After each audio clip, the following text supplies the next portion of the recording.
Now, I would urge you to stay with me till towards the tail end of this video. Why? Because I am going to reveal some very explosive information that is an eye-opener, that explains a lot about this Kipyegon Kenei case. Without wasting any time, let's get started. I have said it often on this channel. If you want to discover the truth about something, or the truth after something has happened, carefully observe what people do after the fact. And in most instances, you'll be able to discover the truth very easily. Some cash disappeared in the office last week, and then suddenly, somebody who never used to have lunch money is coming back from sumptuous nyama choma sessions, inviting people for drinks after work. And it is not even end month. There you go. You have identified a suspect, without too much work. The brief remarks yesterday to the press by Chief Government Pathologist Dr. Johansen Oduor got me worried. Why? Because he told us nothing. He told us absolutely zero. And my instincts immediately told me that what may be happening here is that somebody is being very economical with the facts. Yani, unapeana facts kama dawa. Yes, in small doses. And of course, when somebody starts giving out facts in this manner, immediately you start to think of something called a cover-up, a narrative that is being created to be fed to the public, which may not be the truth. Dr. Oduor told us that Kenei passed on instantly, from a single bullet fired, from a revolver that was held right next to his skin. And the bullet exited the top part of his head and hit the roof. Okay, fair enough. He has confirmed the cause of death, which anybody would have been able to figure out when Kenei was found. Because the circumstances of how he was found are in the public domain. He has confirmed what it looked like, and that is good. Next, he tells us there are no bruises on the body, indicating that there had been no struggle, no sign whatsoever that he fought back against would-be attackers. Again, he confirmed what we already knew. Eyewitnesses who had seen the body of Kenei had already told us. But it is good to confirm. It's very good. Nothing wrong with that. In fact, it is critical to scientifically prove what we think we see. And then things start to get very strange. The doctor withholds the very important information we're all waiting for: approximate time of death. In fact, he talks like a layman. Approximate time of death, 1 to 2 days. What? And then he mentions the word suicide, telling us that the autopsy has not yet been able to establish whether or not it was suicide. Now. These are the things that make Africans look bad. These are the things that make Africans look incompetent. Because another expert, a pathologist, reading this from another country is just laughing at us. And I'll tell you why. Assuming, that the late sergeant ended his life in the manner which somebody desperately wants us to believe, then the following things would have happened. When somebody passes on, part of the process that takes part in the body, apart from, of course, the decomposition, is that the body stiffens in the precise position which that person was at the time they breathed their last. And so in this case, the hand would be in a position where it was after the recoil. Yeah, this is the backward force after the bullet is discharged. And there's no way you'll be able to move that limb, without breaking some bones. It is stiff and stuck there. And the doctors already told us, that 1 to 2 days, before the body was found, is when the sergeant passed on. About 10 years ago, there was a very interesting case somewhere in Athi River, where this wanted criminal, very notorious, had been cornered by the police. And what happened was that as he was kneeling, with his hands tied behind him or handcuffed, the police shot him in the head. And then they got the man's wife to cook them some chapatis and chicken, I kid you not. And they feasted and had a good time. Then it was time to call in the press. And you can guess the story was the usual one. If I can just repeat it for the sake of those who don't know. The story in those days. We encountered the criminal. We asked him to surrender. They did not surrender. Instead, they fired at our officers.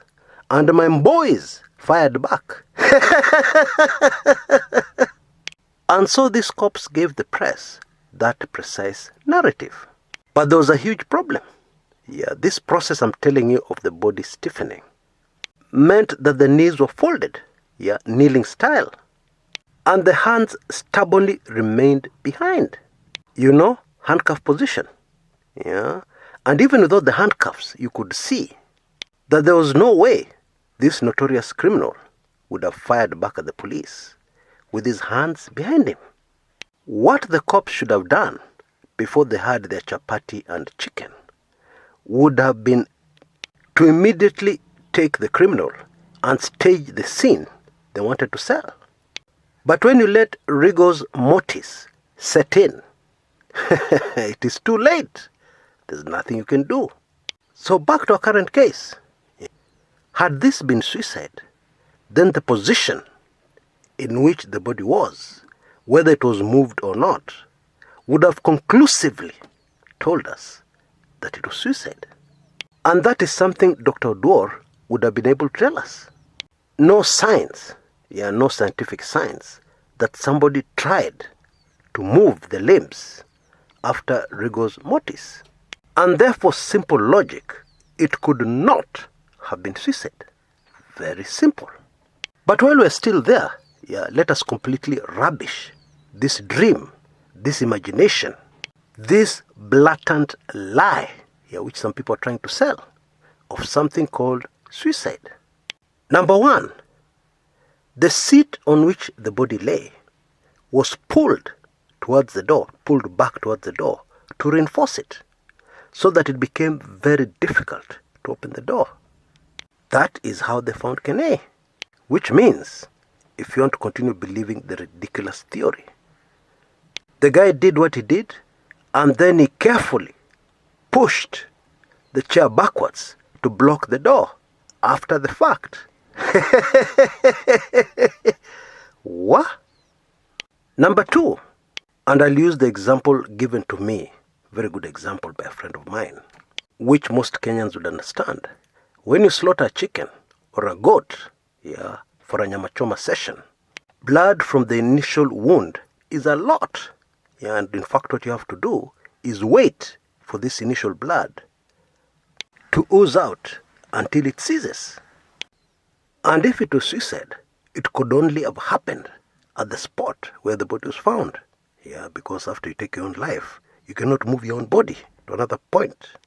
And we all know, from what we've been told in the case of Kenei, that plenty of blood from the wound was not there. It was not at the scene. In fact, there was hardly any blood. Number three, how many cases have you heard of where people decide to leave this earth voluntarily, and they first send M-Pesa, they send money to their wife and to their dad, not even their mother, Can you remember of any case? Please correct me. Usually, when somebody volunteers to leave Earth, they don't care about anybody except themselves and their pain. Number 4, Kenei was found in a vest and shorts, which would mean he changed to do what he wanted to do. Again, very strange. Now, it should be clear to you by now, or to most of us at least, that what the government pathologist told us is a script that would have been very much approved by those wishing to sell the suicide theory.